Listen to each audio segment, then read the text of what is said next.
are Locked On Seahawks, your daily Seattle Seahawks podcast. Part of the Locked On Podcast Network, your team every day.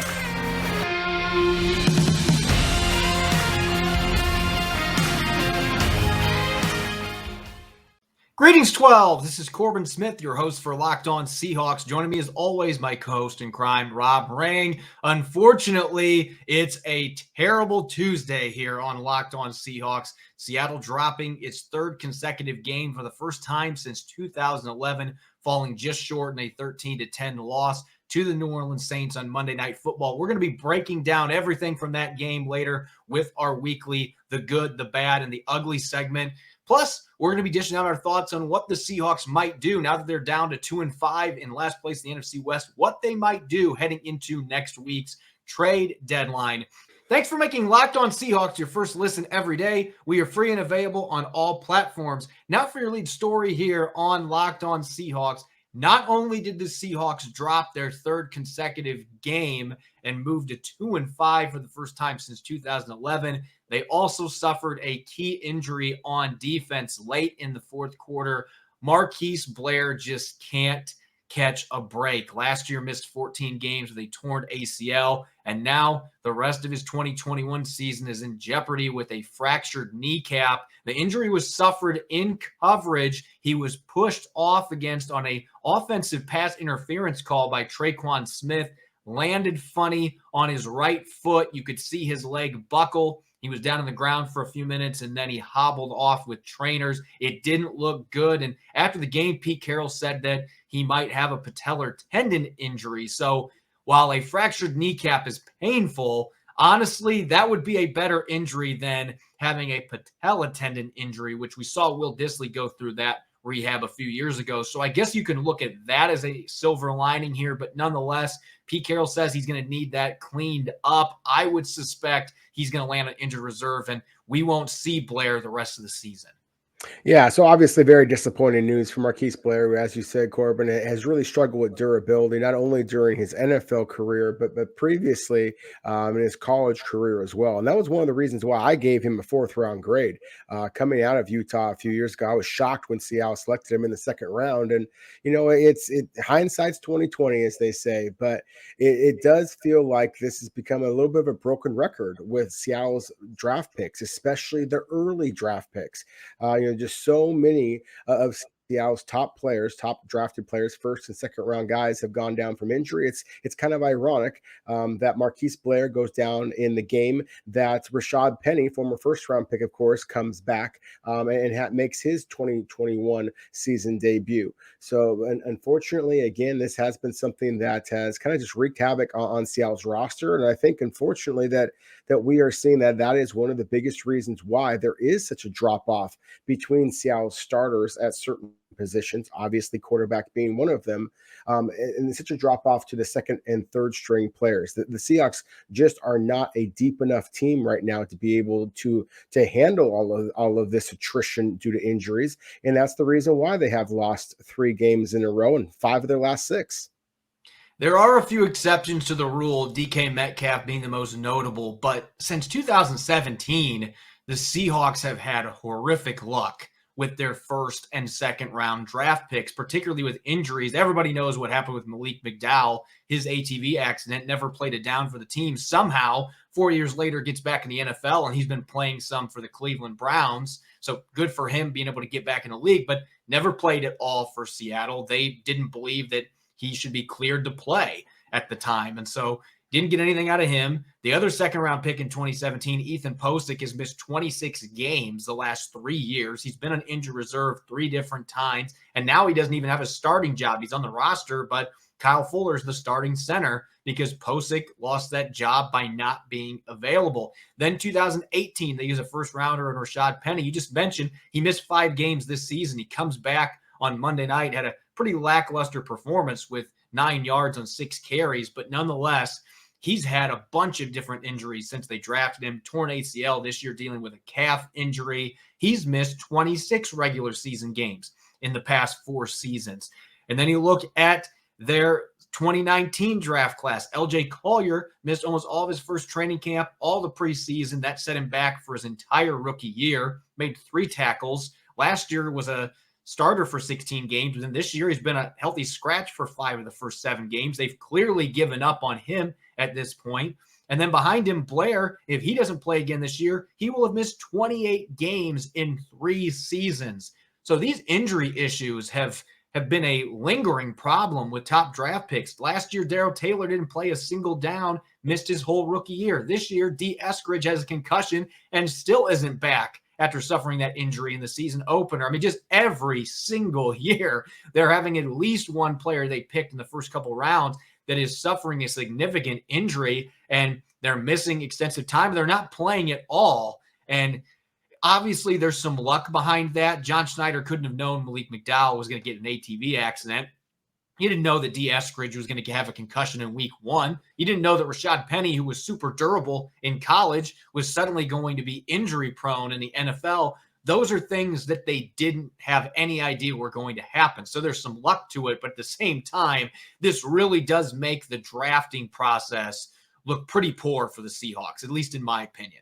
No, in my opinion as well. I mean, and that's the thing is that, Pete Carroll, and I think justifiably so, is getting all kinds of heat right now. But I think that it has to extend further than that. And while I kind of, touted the praises of Pete Carroll, I think that he does deserve to be able to kind of, call when he decides to leave the Seattle Seahawks rather than getting the, all this fire talk that some people are discussing right now. I think the same thing goes with John Schneider. And I respect John Schneider as much as any general manager and talent evaluator in the NFL. But at the same time, the proof is in the pudding.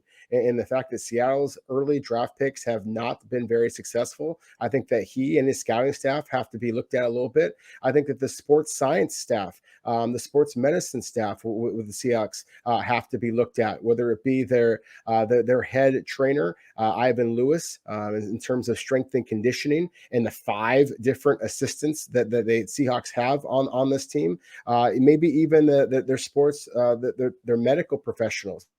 Dr. Ed Kelfine is one of the foremost experts in the entire country. He's not only the Seahawks team doctor, he also works a lot with the Mariners. And, again, the Seahawks have several medical professionals with all kinds of letters behind their name and all that kind of stuff. But at the same time, again, the proof is in the pudding. The Seahawks are just not getting anything out of their first and second round selections. And so that is a huge contributor to the fact that this now is a very, very disappointing season, and one that has a possibility of absolutely going down the toilet. Russell Wilson, his greatness, I believe the last several years, and I know we've talked about it on the podcast, he has masked a lot of the deficiencies on this football team. And in particular, those former first and second round picks that aren't available, or in the case of LJ Collier, that aren't producing, he's been able to help the Seahawks overcome that with his greatness. He can mask those flaws.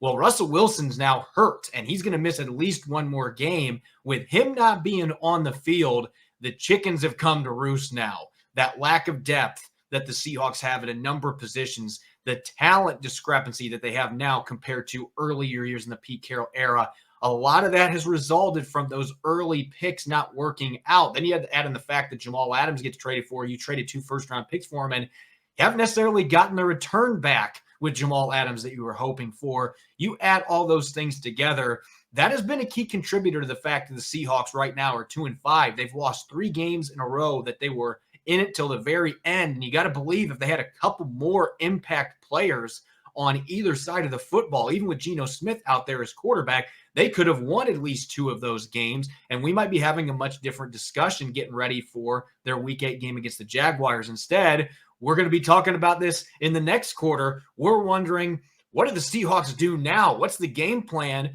with 5 losses already before the end of October? So we're going to be diving into what to expect next as the trade deadline approaches. You're listening to the Locked On Seahawks podcast, part of the Locked On Podcast Network, your team every day.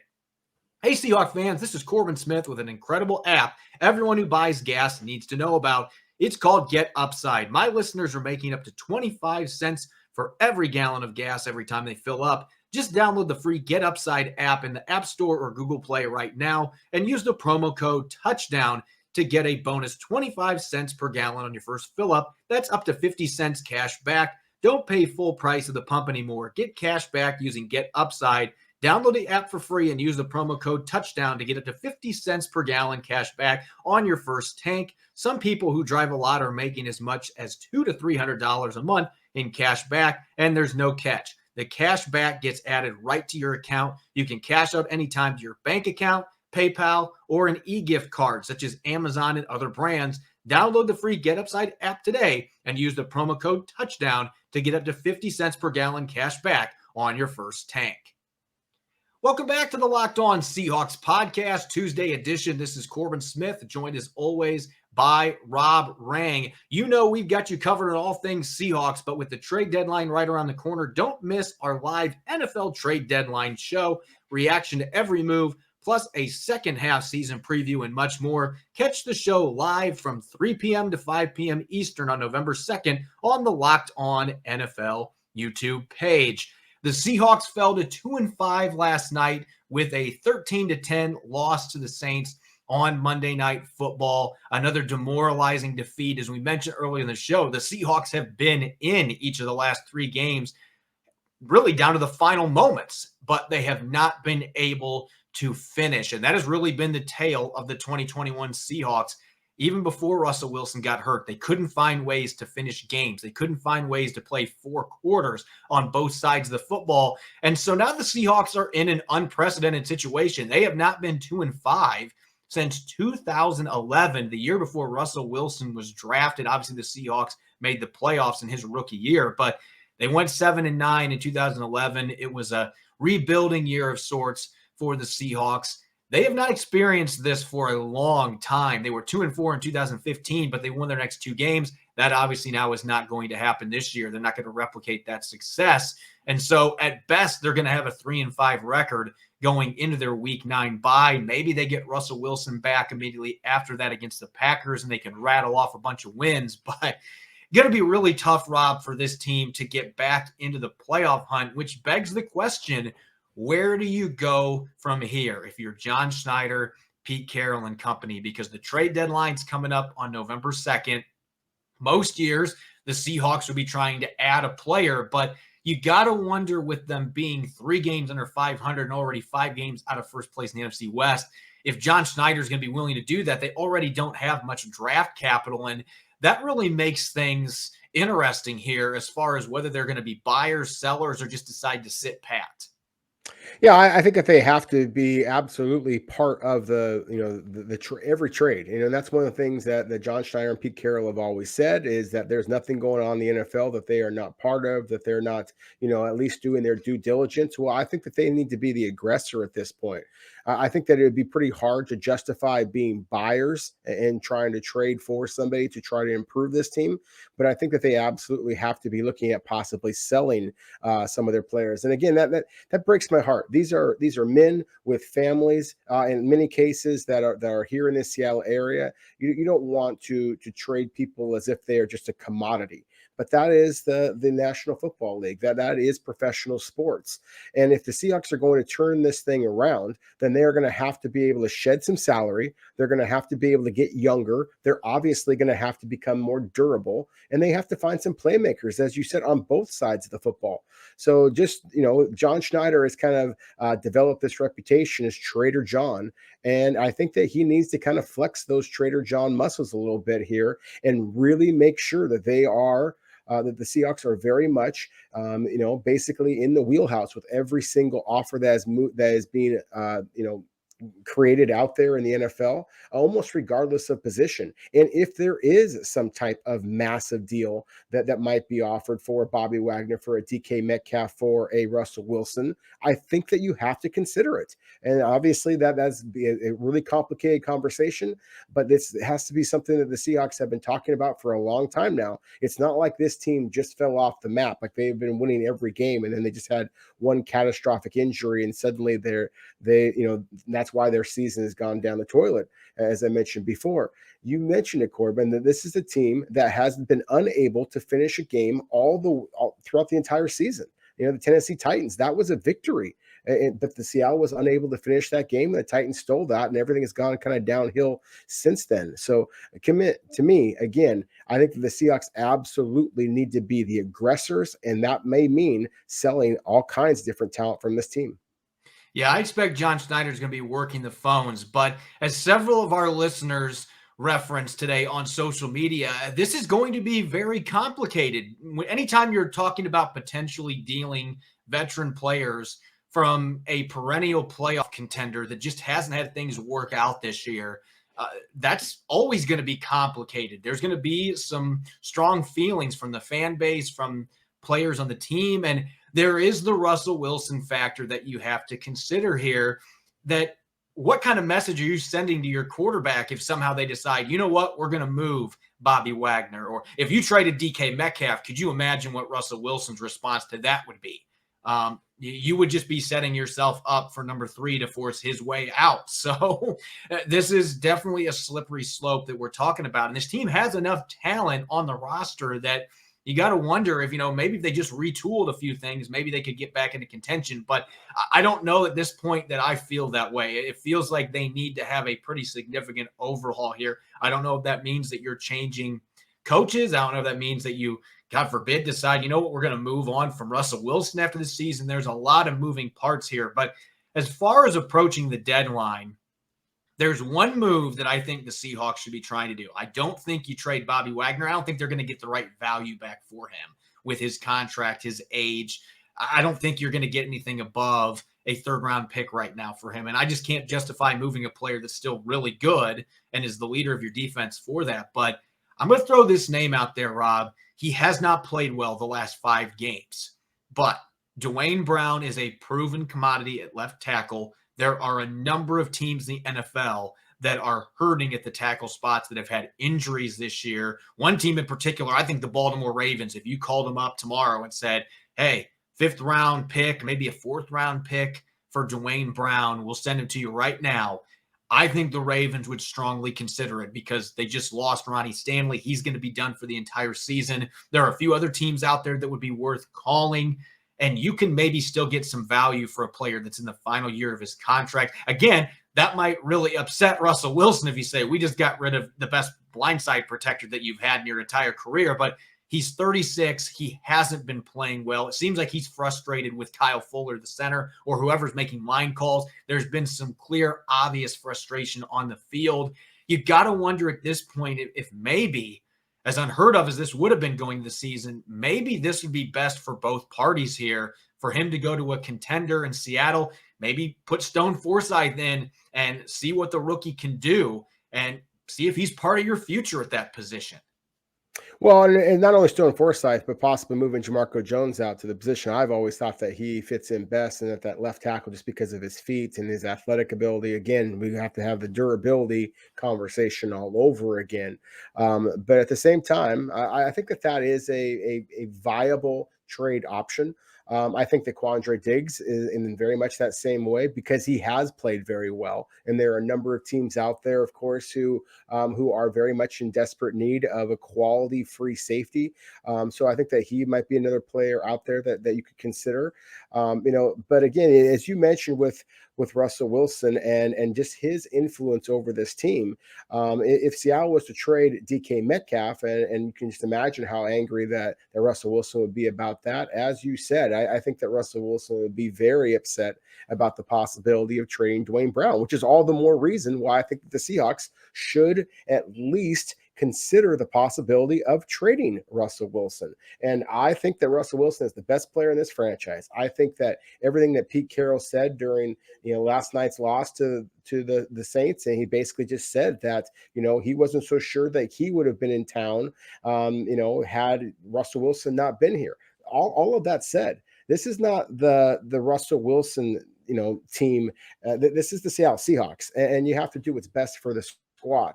And so if you can trade Russell Wilson and immediately get back a upper echelon starting caliber quarterback, then that's how you can still compete, especially if that would be a quarterback who is younger, who doesn't have the bloated salary that Russell Wilson has. Now, I am not a fan of the idea of trading Russell Wilson for a bunch of draft picks because, and this is a draft guy talking, but draft picks are a roll of the dice, as we've just discussed here in the first quarter with all the different injuries that Seattle has had there. And you have a 70-year-old coach who I still believe the fact that he has helped take this team to the playoffs, 9 of his 11 full seasons in Seattle. To me, that is not just luck. That is not just Russell Wilson. That when the team first started off, it was obviously built on defense. Russell Wilson is a brilliant player. I think the only way you could even absolutely consider it would be if you got an absolute haul back for him. But to me, the point you are in this season, the point Pete Carroll is in his career, I think that all things are on the table at this point. Yeah, I think that that's one thing we can agree on. I think everything is on the table, except I can't see Russell Wilson getting moved, especially right now because he's dealing with an injury. That's going to make it difficult. He's got a no-trade clause. I don't see that happening, and I don't see trading Russell Wilson being the solution to the problem here, that whatever is plaguing Seattle, I don't see the quarterback position being the problem. So I don't see them being overly ambitious during this trade deadline. I don't see them going out and trying to make a trade to add a player. Maybe they might be able to move somebody like Brown, as I mentioned. I think Diggs, now that you don't have Marquise Blair available, I think that would be something that they're not going to be entertaining. But if they really consider that, you know what, we're not really in the playoff race at this point, let's see if we can get some draft picks. Maybe there might be a few options on the roster, but for the most part, a lot of players in their team that have really inflated salaries, they're going to be hard to move, or players like DK Metcalf that I think it would be asinine to move right now. It wouldn't make any sense to trade a 23-year-old receiver that's already been an all-pro. So the Seahawks are not really equipped to make quick moves at the trade deadline, and you don't usually get the same value back as you would before the draft either. So I think if they're going to be making significant trades and there's major roster overhaul, it is going to be after the season. I can't see Carroll and Schneider, pitching the tent and saying, you know what, this season's over. They're going to keep battling it. And I think it would be sending the wrong message to Russell Wilson if you're dealing away a lot of quality players before the deadline as well. So maybe something will happen before November 2nd. I just don't see any big moves coming. Maybe somebody like LJ Collier gets moved or you can find a buyer, but I don't see any big splashes happening, adding or subtracting players on this roster before the trade deadline. When we come back in the third quarter, Rob and I are going to revisit last night's 13-10 loss to the Saints, the good, the bad, the ugly, as Seattle drops to 2-5 on the season. We'll be right back. You're listening to the Locked On Seahawks podcast, part of the Locked On Podcast Network, your team every day. We're back and better than ever. A new web interface for the start of the basketball season and more props, odds, and lines than ever before. BetOnline remains your number one spot for all the basketball and football action this season. Head to our new updated desktop or mobile website to sign up today and receive your 50% welcome bonus on your first deposit. Just use our promo code LOCKEDON to receive your bonus. From basketball, football, baseball postseason, NHL, boxing, UFC, right to your favorite Vegas casino games. Don't wait to take advantage of all the amazing offers available for the 2021 season. BetOnline is the fastest and easiest way to bet all of your favorite sports. BetOnline, where the game starts. This episode is brought to you by Rock Auto. With the increasing number of makes and models, it's now impossible for your local chain auto parts store to stock all the parts they need. Why endure often pointless or seemingly intimidating questioning and wait for the person behind the counter to order parts on their computer, choosing only the brands their warehouse happens to carry? You have computers with access to rockauto.com at home and in your pocket. Save time and money when using Rock Auto. Why choose to spend 30, 50, or even 100% more for the same parts from a chain store or a car dealership? Rock Auto prices are reliably low for every customer. Go explore their easy-to-use website today to find the solution to your auto parts needs. Visit rockauto.com right now and see all the parts available for your car or truck. Right, locked on in there. How did you hear about us box? So they know we sent you. Amazing selection, reliably low prices, all the parts your car will ever need. rockauto.com. Welcome back to the Locked On Seahawks podcast, Tuesday edition. I'm your host, Corbin Smith, joined as always by Rob Rang. The Seahawks losing for a third consecutive time, for the first time since 2011, dropping a 13-10 heartbreaker to the Saints. I don't even know if heartbreaker is the right word, because this was one of the toughest 60-minute games for me to sit through in the press box. very little to be excited about. It's really tough to watch bad football. It's especially tough to watch bad and boring football. And I think last night qualified as that for both teams, Rob. Yeah, no question about it. I think one of the good things that we're going to be discussing about is the fact that this game is over. I mean, because my goodness, I mean, it's just made your eyes want to bleed watching that. I mean, just from the New Orleans Saints perspective as well, it was just an ugly game. But I thought that just rather than talk too much about the bad or the ugly here, we'll get into that in just a moment. I'm going to try and stay positive here. I think that we have to start off with the big pass play to DK Metcalf, the physicality that he demonstrated, the straight line speed, all the things that we know are what make him such a freakish talent and why he would absolutely earn all kinds of interest should Seattle decide to dangle DK Metcalf out there as a possible trade scenario. But I think that we have to start off with DK Metcalf again, just the physical tools that he possesses. Sure, you can knock the fact that DK Metcalf was not more heavily involved the rest of the game, but I think you have to acknowledge one of the other good things, and that being the New Orleans Saints defense is very, very good. And the lockdown cornerback Marshawn Lattimore, a first-round pick by the New Orleans Saints, who has been able to stay on the field for his team. Lattimore, I think, is a very, very good corner. And the fact that DK Metcalf was able to win, at least in that one case, and obviously gives Seattle the only passing touchdown that Geno Smith has been able to create over these last two games, that I think that was definitely one of the good things that we have to focus in on for this game. Yeah, that was such a spectacular play. I mean, really, you can forget about the rest of this game for both teams and just dump it in the garbage can. But that is a play that people will be replaying for a long time because it was the third longest touchdown reception in Seahawks history. The only two that were better, Corn Robinson caught a 90-yarder from Seneca Wallace. There's a trivia question for you Seahawks fans out there. That's the longest one in franchise history. And then 2010, Matt Hasselbeck, the newest member of the Ring of Honor, had an 87-yard touchdown pass to Ben Obumanu. That's another one that probably nobody knows about unless you went back and looked back at the 2010 season. That was one that was forgotten. But this was such a great play. Perfectly timed his jump. Marshawn Lattimore tries to shoestring tackle him. Didn't work. And then he stiff-armed safety Marcus Williams, who, by the way, is playing at all-pro level this year. So those are two players that are not slouches. Ends up racing 84 yards for the score. So that was the one offensive highlight from the night. After that, the Seahawks basically could do nothing right on offense. Geno Smith had 83 passing yards the remainder of the game. He had 84 on that one play. So things started great, but from that point, the offense really wasn't able to get much traction. But sticking with positives for now, we can rip the offense here in a few minutes. The defense played another really good game, giving up just 13 points, 303 total yards of offense. They held Alvin Kamara. I think this is the big positive for me. They held Kamara to 2.6 yards per carry on the ground. Their run defense last night was outstanding. And one of the players that was at the center of that was Jordan Brooks. Now, he only had 5 tackles, but he was very active. Swarming to the football, made a couple big plays at the line of scrimmage, had a pass deflection in the end zone that forced the Saints to kick a field goal for their first points of the game.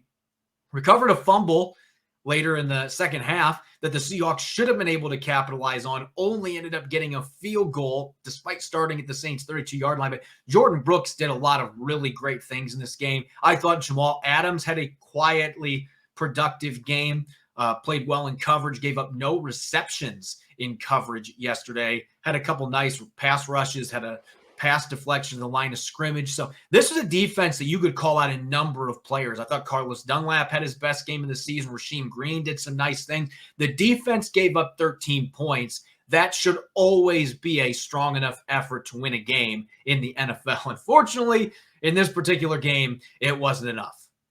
Yeah, that's the thing, is obviously there were some key penalties on the defense, and we'll be talking about that a little bit more in the bad and the ugly. But I have to agree. I thought that this was Seattle's most impressive game so far this season on the defensive side of the ball. Now, you could talk about the fact that Jameis Winston didn't look as sharp as he typically is, that there, obviously the weather was a factor. I think the 12s were a factor. Just that they brought it, and that Matt Hasselbeck being inducted into the Ring of Honor, as we mentioned before, I think that there was a different level of emotion there from the fans. I think they realized what a desperate game this was from a Seahawks perspective. But after that, I think that there's very minimal positives that we can take from this game. So just kind of switching to the bad here, to me, one of the things that I would focus in on would just be Geno Smith. And the lack of protection that he had. I mean, it was pretty pathetic, frankly, that Seattle basically had to resort to the running game, basically just out of desperation, because they could not protect well enough for Geno Smith. He apparently lacked the ability to be able to recognize these 8 and 9 man fronts that he was seeing, and despite this being his third year in Seattle and having every bit as much experience in Shane Waldron's offense as what Russell Wilson has at this point, the inability to make any kind of audibles in the line of scrimmage and be able to go to some short little dump off passes, get your tight ends more involved. The fact that there was none of that, to me, is got to be one of the very first things that we talk about when we start shifting our attention to the bad. When I went back and rewatched this game twice, and yes, 12s, you should feel sorry for me that is part of my job description, that I had to rewatch that game twice. But the offensive line, I thought there was one bright spot up there. I thought Gabe Jackson had a pretty good game, only gave up one pressure, made a few nice blocks in the run game. Jamarco Jones played okay, but Kyle Fuller, I raved about him last week. He regressed back to the beginning of the season. He got dominated yesterday. Brown struggled. Brandon Shell had a rough outing, then re-aggravated his sprained ankle on the final drive of the game. They just weren't able to protect. And Geno Smith did not do himself any favors because he wasn't getting rid of the football. He took some sacks in the fourth quarter that you absolutely cannot take, especially that last drive. He took 2 sacks that ended up forcing a 4th and 28 situation. You're never going to convert that against an NFL defense, let alone one as good as the Saints. And so certainly Smith had his issues that were involved with the taking sacks, pass protection problems, but the front line really struggled to keep the Saints front 7 because the blitzing linebackers and even blitzing corners were finding ways to Geno Smith in this game as well. He took 5 sacks. He averaged 3.9 yards per attempt if you take out the 84-yard touchdown to DK Metcalf. He was 0 for 6 on throws of 10 or more yards through the air. So they just couldn't get anything going with the passing game. And I think some of that falls on the quarterback, some of that falls on the offensive line. I'm just going to jump right into the ugly here because I think everything else you can say was ugly because that's what this game was. It was just incredibly ugly. It was one of the ugliest games that I've watched. I have to rip into Shane Waldron and Pete Carroll here. I mean, those two cannot be exempt when you saw this game unfolded last night. And there was a series of drives in the third quarter where they ran the ball 8 consecutive times. Alex Collins got the ball 7 of those 8. They got 19 total yards with those 8 carries. And yet they just kept doing it. You know what the saying is? Insanity is doing the same thing over and over again and expecting different results. Well, that was Pete Carroll and Shane Waldron last night. And I understand it was raining. I understand there was wind. I get that there's some pass protection issues, but they didn't call very much play action to help their quarterback. They kept putting him into positions where when they were getting stuffed that they were having 3rd and 9, 3rd and 10, 3rd and 12 situations because they could not move the ball on the ground. And this is the number 2 run defense, by the way. Once you realize it's not working, you have to make some adjustments, and I feel like they didn't. And maybe that's all on Shane Waldron, but we know that Pete Carroll's had an influence on what his coordinators do. That's been an issue in the past where he intervenes. You got to believe that Pete Carroll did that in this game. So I'm calling them both out. I thought the game plan on offense maybe initially was solid, but they didn't make adjustments. They were extremely stubborn with the run game against a team that you have no business doing that against, that has proven time and time again they have an elite run defense. They didn't give their backup quarterback a chance to be successful. There were too many long developing routes. They didn't get the middle of the field used enough. Make some easy completions for him to DK Metcalf. He doesn't have to run a go route every single time or a deep post. Get that intermediate passing game going. There's just so much that I could say here after watching the film that just screamed bad, lethargic game plan. Oh, I 100% agree. And I think that, again, I have a great deal of respect for the cornerback that was playing opposite DK Metcalf, Marshawn Lattimore. I think that he is one of the best in the NFL. You talked about the free safety Williams, also a terrific player. But I still believe that because of those two players there, then you should have attacked on the other side. Tyler Lockett, I thought, should have been much more involved. Freddie Swain should have been much more involved. And again, the tight ends, Gerald Everett, Will Dissly, Kobe Parkinson, who apparently is just nowhere to be found after being kind of the buzz throughout preseason.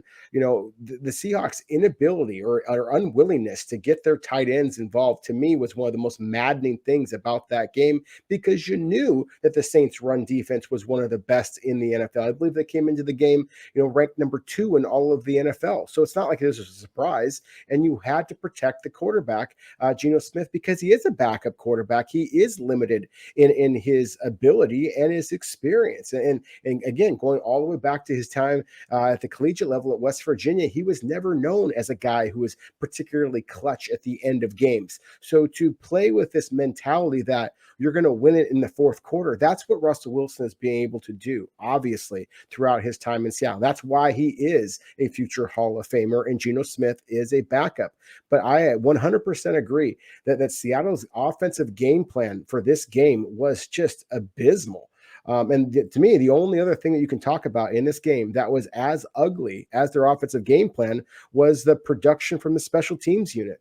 We talked about this in our preview of the game. The Saints, of course, had a rookie kicker coming in and wound up hitting the game winner.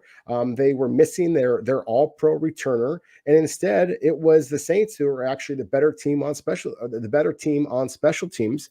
Whether it be Jason Myers, whose cap hit this year is number 2 among all NFL kickers, and that's obviously pretty scary considering all of the salary cap issues and the lack of depth that we've been talking about with the Seahawks. That's just an awful lot of money to be putting into a kicker who had 2 different field goals, of course, that wound up sailing wide, and the Seahawks wind up losing by 3 points. That is just absolutely inexcusable. And everybody is going to call Jason Myers the GOAT, and I can understand why. He missed 2 field goals. If he would have been able to make just one of those, you go to at least overtime. If he makes both of them, they probably win this football game. Those were 2 huge kicks. Your margin for error is much smaller without Russell Wilson under center. You got to get points when you have an opportunity. But at the same time, again, I got to call out Pete Carroll here and his coaching staff. Why are you running such a conservative offensive game plan when it's windy, it's raining? Carroll downplayed those factors after the game, but it was real. It was raining out there. There was wind. There was weather that was going to influence the kicking game. Why are you playing for field goals instead of trying to go down and get touchdowns? And they did it time and time and time again in this game. And that's what fans are so frustrated about right now when it comes to Carroll and the coaching staff. They just feel like this is a chronically conservative team, and that starts on the sidelines, even with a backup quarterback. And again, you can understand it a bit more to an extent because you have your limitations with him, but it showed there's absolutely no confidence in his ability to throw the football. They didn't give him a fighting chance. And then in the end, you put the ball in your kicker's court to make 53-yard field goals into wind and rain. So he's going to be the GOAT. I just don't think it's fair necessarily to do that because those were tough kicks that a lot of kickers in the league were going to miss in those elements. That's probably true. But again, being paid the second best of all the kickers in the league, I think that he is, expected to make some of those kicks. And again, your greater point here, I think it is spot on, is that if there's anybody who deserves blame in this game, I think it is just the offense in general. And so whether that be the head coach, whether it be the offensive coordinator, I certainly think the quarterback deserves plenty of anger and frustration right now as well, because with Geno Smith over these last couple of games, the Seahawks have looked like a decent college team offensively at best, certainly not an NFL team. And everybody who thinks it's going to get well with the Jacksonville Jaguars coming to town this next week, the Jacksonville Jaguars are playing a heck of a lot better football than the Seattle Seahawks are right now. I don't know how you could make Seattle the favorite at this point, considering how putrid Seattle's offense has looked over these last couple of games. Yeah, we're going to have a chance to start diving into that matchup coming up tomorrow. We're going to have kind of a condensed week with us having the Monday night game, but we'll have a chance to start diving into some matchups. And I do think the Jaguars are better than their record shows. They have been competitive in a lot of their losses. They had an opportunity to win, kind of like what the Seahawks have been, where they haven't been able to finish. They've got a really good young quarterback, the number 1 overall pick in Trevor Lawrence. So a lot of intriguing players to talk about, a lot of Seahawks, Jaguars connections, players and coaches that are now in Jacksonville that used to be in Seattle and vice versa. So kind of has a little bit of a revenge game feel to it. So going to be an interesting game to start previewing the next few days. Thank you for making Locked On Seahawks your first listen every day. Now make your second listen the Peacock and Williamson NFL Show. Brian Peacock and former NFL scout Matt Williamson give you the expert NFL analysis in less than 30 minutes. It's free and available on all platforms. You can follow me on Twitter at Corbin Smith NFL. You can follow Rob at Rob Rang. Make sure to check out the Locked On Seahawks podcast on Apple Podcasts, Google Podcasts, Spotify, and the new Odyssey app. That's AUDACY. When we return tomorrow for our Wednesday episode, Rob and I are going to be diving into the 6 key matchups to watch as the Seahawks stay at home and face the Jaguars in Week 8. You won't want to miss it. Enjoy the rest of your Tuesday. Go Hawks.